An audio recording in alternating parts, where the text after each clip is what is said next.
open our mouths and share and be led by the Spirit, amazing things can happen. Well, Easter is actually fast approaching, 2 weeks away, and we're starting a new series called The Easter Story. Not really that new, because you probably know the stories. We're looking at the significant events that happened in and around Jerusalem but 2,000 years ago concerning Jesus' death and resurrection. And actually, even though you do know the stories, it's actually really important to remind ourselves of them, because while we're not prone to forget the details, we are prone to forget the implications in our lives for us. And interestingly, each of the Gospels include a pivotal moment when Jesus sets his course towards Jerusalem for the last time. So this morning we're going to start our series. We're going to go back and look at Jesus' final journey towards Jerusalem, going back before the Easter events and before that Palm Sunday. I'm going to see what happened along the way. And our main point for today is this: that Jesus' life converged towards Easter. His whole life and ministry was leading towards the cross and resurrection. And each gospel account converges itself towards the Easter story. In fact, they slow down, they hone in on this, what's called the Passion Week, in detail. And the cross and resurrection are presented as the culmination of Jesus' life and ministry. It wasn't called Easter then, by the way. That's a later word, but we'll just use that because we all know what we're talking about. Today, I just want to look at 5 things that happened along the way that teach us something about Jesus. There are 3 almost identical passages in Matthew 20, Mark 10 and Luke 18 about this pivotal moment where Jesus turned his attention towards Jerusalem. Luke 18, I'll read his account, says in verse 31, Jesus took the 12 aside and told them, "We're going up to Jerusalem, and everything that is written by the prophets about the Son of Man will be fulfilled. He'll be delivered over to the Gentiles. They'll mock him, insult him, spit on him. They'll flog him and kill him. On the 3rd day, he will rise again." The disciples didn't understand any of this. Its meaning was hidden from them. They didn't know what he was talking about. First thing they notice from these verses is that Jesus went towards Jerusalem on purpose. On purpose. It was a deliberate decision. He said to the disciples, "We're going up to Jerusalem." Now, up was like it was uphill from where they were, not up like north-south sort of thing. He set his course towards the cross on purpose. He was operating according to God's orchestrated, premeditated timetable and plan. And when the time came to fulfill his saving mission, he went on purpose. Luke begins to converge his narrative even back a bit further, actually. In Luke chapter 9, way back there, it starts to hone in. And I love how he puts it. In Luke 9:51, he says, "As the time approached for Jesus to be taken up to heaven, he resolutely set out for Jerusalem." Resolutely. Wasn't going to be deterred. Intention. Mark says in Mark chapter 10, in his version of it, he says, they set out for Jerusalem with Jesus leading the way. I love that too. Jesus was leading the way. But not only did Jesus go towards the cross on purpose, he also went in full awareness of what was going to happen to him. All the Gospels say that on the way, Jesus took his disciples aside for a little team meeting, a little time out, where he told them what we just read, exactly and clearly what was going to happen to him in detail. See, when Good Friday events happened, Jesus wasn't shocked, wasn't blindsided, wasn't caught by surprise. He stepped into the Easter events fully aware of what he was stepping into and what was about to unfold and what it would cost him. If you think about that, there's actually incredible courage. Don't think of Jesus as courageous, but it's one thing to get caught out something, you wouldn't have gone there if you'd known about it. It's another thing to know and walk towards that. It's particularly something as horrific as that. The disciples, on the other hand, as we read, couldn't comprehend what Jesus was telling them. It went over their heads. They knew it was dangerous to go to Jerusalem because they'd had trouble there. Jesus had trouble there before. In John chapter 11, in John's version of these sort of events, they said, "Lord, that's not a great idea. Last time you were there, they tried to kill you. Are you sure you really want to go up to Jerusalem?" In Mark's version, in chapter 10, it says, Jesus was leading the way. The disciples were astonished and all the other hangers-on were afraid. And they just didn't get it. What Jesus had explained about what was going to happen to him was so different to what they had in mind for him. That's not how they thought it should unfold. But Jesus is determined, so they go. They go, and the Gospels record some things that happen on the way. First one is the story that Ella read to us earlier in the service of James and John attempting to get in early and secure a prominent position for themselves in Jesus' coming kingdom. They obviously thought that Jesus' kingdom was going to come in full soon, perhaps even at the Passover in Jerusalem, with some sort of Jesus-led spiritual and political revolution. And they wanted to be at front of the centre. They were jockeying for a preeminent position in what was going to unfold. Matthew says in his account, it's kind of funny, that their mummy came and asked on their behalf, but obviously she was there in amongst the crowd with them at the time. And Jesus says to them in that reading that Ella gave us, guys, you don't understand what you're asking. And you're way off the mark in the way you see my kingdom unfolding and my life unfolding. Because greatness in my kingdom is not about prominence and position and power. It's about humble sacrifice and service. Then the other 10 heard about their request and things got a bit antsy and Jesus had to call another team meeting. Mark 10, verse 42. Just read that bit again. When the 10 heard about this, they became indignant with James and John. Jesus called them together and said, hey guys, you know that those who are regarded as rulers and leaders of the Gentiles or not of God's people lord it over them, use their authority. Their high officials exercise authority over people. Not so with you, not so with my people. Instead, whoever wants to become great among you must be a servant. And whoever wants to be first must be a slave of everyone. For even the Son of Man, even me, even I have not come to be served, but to give my life as a ransom for many. See, this wasn't just theory for Jesus. Jesus lived and breathed and embodied humble service. That's how he went about his whole life. Now he was on his way to Jerusalem to give his life as a ransom for people, many people. The ultimate act of service. See, Jesus went to the cross in humility.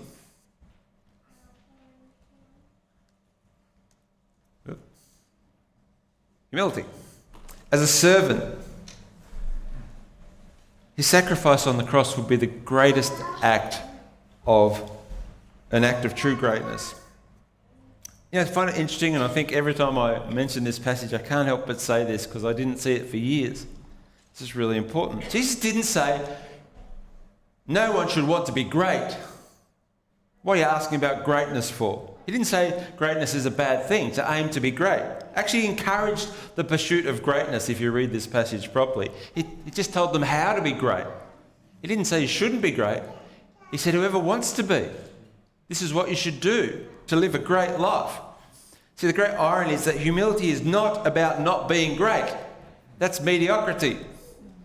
Humility and greatness is about being truly great Jesus' way, giving your life away. We're called to live great lives, Jesus-type lives. Second story occurs a bit further down the road outside the town of Jericho, about 20 k's from Jerusalem.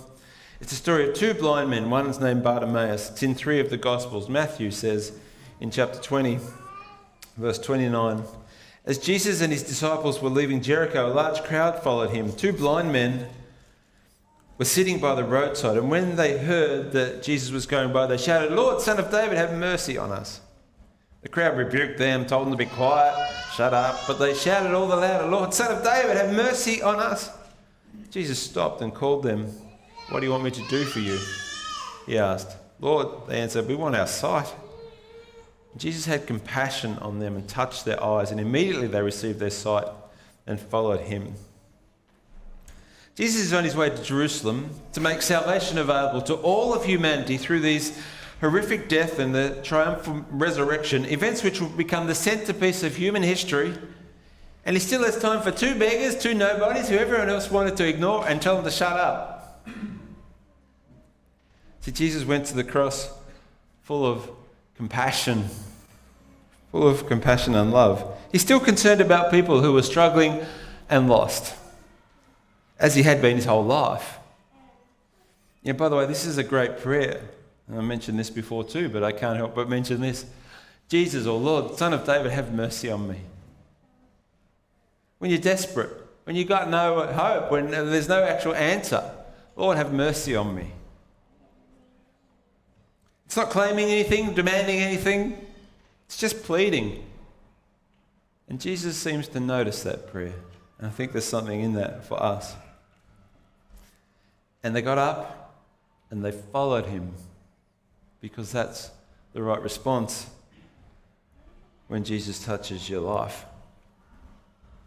We also just see Jesus' compassion in another story, not towards a poor beggar, but towards a rich man, a man who had money and prominence but was lost and lonely, like so many people in our society have what they need, but they're kind of lonely and lost. Luke chapter 19, this is in Jericho, when he went into the town. So Jesus entered Jericho and was passing through. A man was there by the name of Zacchaeus. He was a chief tax collector, which was a trader position. He was a Jew who was working for the Romans, extorting money from the occupied people. And he was wealthy. He was good at his job. Got his skim off the top. He wanted to see who Jesus was, but because he was shorty and couldn't see over the crowd, he ran ahead and climbed up a sycamore fig tree to see Jesus as he was going to come past. When Jesus reached the spot, Zacchaeus got a shock, because Jesus looked up and said to him, "Zacchaeus, come down from the tree. You little fella." No, he didn't say that. "I must stay at your house today." So Zacchaeus came down at once and welcomed Jesus gladly. And all the people saw this and began to mutter themselves, "He's going to be the guest of a sinner, a traitor." On his way to the cross, Jesus has time for a scumbag tax collector trader. Not just to talk to him, but to eat with him. And eating was a big deal. Who you ate with in those days signified who you accepted and who you welcomed and who you validated. And by eating with Zacchaeus, Jesus was conveying powerful acceptance and welcome to him and to everyone else who saw it. And we don't know what was discussed over the meal table, but that encounter with Jesus brought salvation and generosity and joy into Zacchaeus' miserable life. Verse 8, "But Zacchaeus stood up at the dinner table and said to the Lord, 'Look, Lord, here and now I give half my possessions to the poor,'" which would have been considerably a large amount. "And if I've cheated anybody out of anything, I'll pay back 4 times the amount." That was good news for Zacchaeus, but that's good news for the people. 4 times the amount. See, this is what the gospel is. It's good news to the lonely and alienated. And you get the feeling, don't you, from Jesus, that he loved seeing lives change. Because he says this, verse 9, Jesus said to him, "Today salvation has come to this house, because this man too is a son of Abraham. For the Son of Man came to seek and save the lost." Seeing people who seem far from God reconciled to him, seems like Jesus loved that. He said, "This is why I've come, for people like you, Zacchaeus. People who've messed up and broken, ripped people off. And this is why I'm going to Jerusalem." Well, the final story unfolds in the village of Bethany, only 3 or 4 k's out of Jerusalem, up over the Mount of Olives, on the night before Jesus entered Jerusalem on Palm Sunday. It's in John chapter 12. Verse 1 says, 6 days before the Passover, Jesus came to Bethany, where Lazarus lived, whom Jesus had raised from the dead. Here a dinner was given in Jesus' honour. Martha served while Lazarus was among those reclining at the table with him. Kind of cool. Then Mary took about a pint of pure nard, an expensive perfume. She poured it on Jesus' feet and wiped his feet with her hair. And the house was filled with the fragrance of the perfume. But one of the disciples, Judas Iscariot, who was later to betray him, objected. "Why wasn't this perfume sold and the money given to the poor? It's worth a year's wages." He didn't say this because he cared about the poor, but because he was a thief. As keeper of the money bag, he used to help himself to what was put in it. I take it they didn't work that out till later. "Leave her alone," Jesus replied.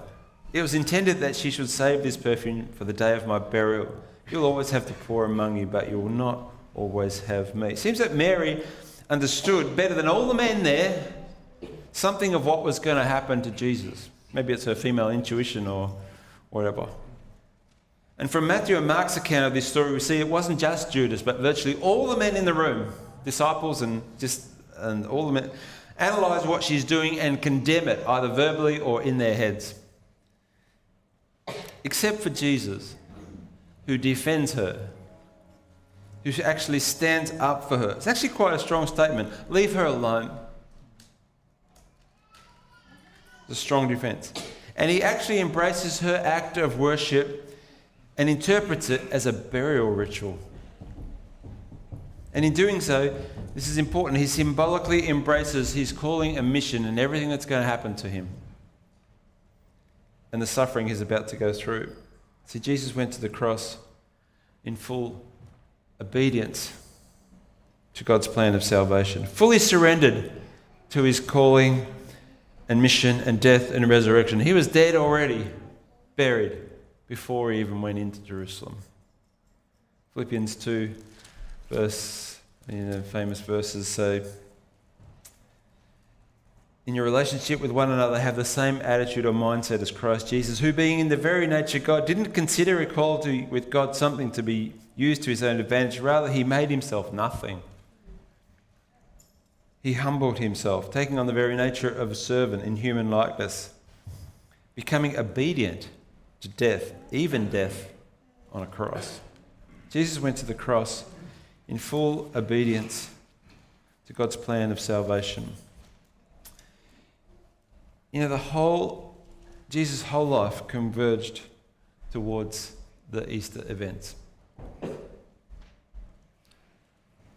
So we should converge our whole lives towards Jesus. Because as the time came, he set his course towards Jerusalem for one last time, and he went with purpose, and he went fully aware, and he went in humility, and he went with compassion, he went fully obedient.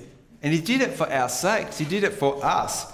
So it's not a stretch to say that at Easter, Jesus' whole life converged towards us. So we should converge our whole lives towards Jesus. We should bring every part of our life and ourselves under his kingship. Find ways to do that and make the changes that are necessary in our relationships, in our priorities, in our behaviour, in our habits, in our attitude. And we should worship him as a priority in our lives, as a consistent practice in our lives, wholeheartedly. And we should follow him wherever he leads, obeying him, keeping in step with his Spirit. And we should live like him, with purpose and humility and awareness and compassion and obedience. A friend of mine is a pastor in church, and he was talking about someone close to him, a younger person, who knows all the stories of Easter and everything else, and goes to church fairly often, but isn't particularly engaged. This is in another town. And I was talking to him one time, and he said something that sounded strange to me. I mean, I knew what he meant, but it's not terminology I would normally use. He said, when we were talking about where this person was at, this other person, and he said, he just needs a revelation. Needs a revelation. He knows the facts, he knows the story. He needs an encounter with Jesus. He needs to know it's real. He needs to grip him. That'll change him. Because nothing else is going to change him. Coming to church, listening to the stories again, all the other things he's doing in his life, it just doesn't seem to be making a difference. He just needs a revelation of Jesus. Like in a way, a God moment, a touch. Like Zacchaeus had, and perhaps like Anthea had. And maybe think, I think there's so many people in churches, in our church, in other churches, in my own life at times. I know the stories, you know the stories, you've been in here, you're here today. But sometimes that doesn't seem to get in. We need a revelation of who Jesus is. And it's not language I would have normally used, but I'm adopting it because I think, you know what? I think some of us need a revelation of who Jesus is. And so my prayer for Easter is that I have, and that we have, a revelation of Jesus.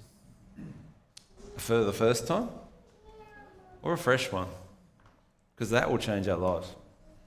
Let's pray. Lord, thank you for your purpose and intention in coming at Easter time, that you converged your whole life towards the cross and the resurrection and towards us, in humility and compassion and obedience and love. Let's thank you for that. We worship you. Help us converge, Lord, every part of our lives towards you. Not just a bit of our lives, but every part. The relationships, the priorities, the work life, what we do in our spare time, all that, our marriage, our family, Lord. Lord, they need to be converged towards you, centered under you. Lord, I pray would be those people who follow Jesus passionately, always Jesus. If you want to say that, if you say, Lord, I just need to converge my whole life under you, you just say that. I want to do it. Help me make the changes. And Lord, some of us, frankly, need a revelation. We know the stories, we're here in church. But we need a revelation of who you are. A deep one. So I just want to encourage you to, if you feel like you need that for yourself, or you feel like there's someone in your life who needs that, pray, God, give me or give that person a revelation of Jesus for the first time or in a fresh way. Lord, I pray that that's the theme of our Easter season, that we would have a revelation of Jesus and that it would change our lives. Pray that in your name. Amen. I invite you to stand and sing Death Was Arrested, which is